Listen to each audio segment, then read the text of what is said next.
আমার প্রিয় পেশা ছিল। ফুটবল আমি ছোটকালের থেকে আমি স্টেডিয়ামে যাই খেলা দেখতাম। আজকে কয়টা গোল করবেন? এটা আমি বলতে পারি না, আমাকে ডিফেন্সে রাখছি। একটা জিনিস আমরা দেখছি যে আপনার গ্রামের বাড়িতেও গিয়েছে, বিভিন্ন জায়গায় গিয়েছে, যে আপনার গ্রামের যে এলাকার যে লোকজন আপনার উপরে এত পাগল যে আপনার সাথে খেলতে চায়, অনেকে ক্রিকেট ফুটবল অনেকেই খেলতে চায়। এই বিষয়টা আপনার জানি কি বলবেন? এখন মানুষ যদি মানুষকে ভালো লাগে তাহলে তো আর আমার করার কিছু নাই, তাই না?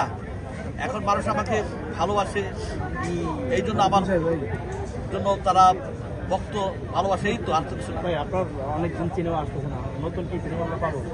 এবং খুব রিসেন্টলি তোমরা পাবা একটু আমার খুব আমি একটা বড় সড়োভাবে একটা সিনেমা নামতেছি এবং সেই দিন বেশি দূরে না, এবং মোটামুটি ইনশাল্লাহ তোমরা পেয়ে যাবে।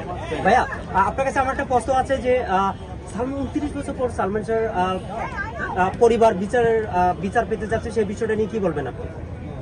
মানে খেলার ভিতর তো আবার সালমান শাহ রয়েছে না, ঠিক আছে, একটা এখন তার বিচার তো সেটা তো আমি আগেই বলে দিচ্ছি, অন্যায়কারী যেই হোক নির্দোষ মানুষ যেন না ফাঁসে, অন্যায়কারীরা যেন ফাঁসে, ঠিক আছে? আমার কথা এটা থাকে। সবাই বলছে যে ইকবাল ভাই নাকি সিনেমার মাঠে এতদিন কাঁপাইছে, আজকে নাকি ফুটবল মাঠে কাঁপাবে। আসলে বাস্তবিক অর্থে আসলে এই জিনিসটা কতটুকু সত্য?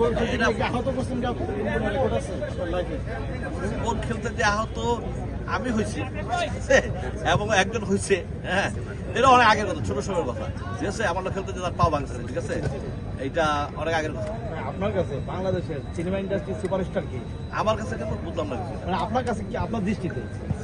আমার দৃষ্টিতে আমি সেদিনকে একটা কথা বললাম, হিরো আলমের কথা, হ্যাঁ, তোমরা দেখি সব এটা ভাইরাল করে দিলা, কিন্তু এটা তো গুগলে তোমরা সার্চ দাও বাংলাদেশের সুপারস্টার কে, হিরো আলমের নাম আসে, আমার কি দোষ? এখানে তো শাকিব খানের নামে আসছে, আরো ভালো ভালো শাকিব খানের নামও তো আছে না? তা আমার কথা হিরো আলমের নামটা আগে আসে কেন? আমার প্রশ্নটা এই জায়গাটায়, ঠিক আছে? আমি বিশ্বাস করি নাই বলো এই কথাটা। আমার একজন কথা যে ভাই আপনি একটা জিনিস দেখবেন, আমি কি, হ্যাঁ, তো গুগলে বলতেছে যে বাংলাদেশের সুপারস্টার কে, হিরো আলমের নাম চলে আসছে। আমি একটু অবাক হয়ে গেলাম, ঠিক আছে, আমি অবাক হয়ে গেলাম। এটা আমার তো কথা কিছু না, কারণ এটা এখন বাংলাদেশে আমার জানা মতো কোনো সুপারস্টার যদি থাকতো তাহলে যে এখন 6-7টা যে হল, বড় বড় হলগুলো যে বন্ধ হয়েছে, এই হলগুলো আর বন্ধ হইতো না। এটা অনেকে বলে যে এদের ভিতরে এত কোটি কামাইছে, এত কোটি, তারা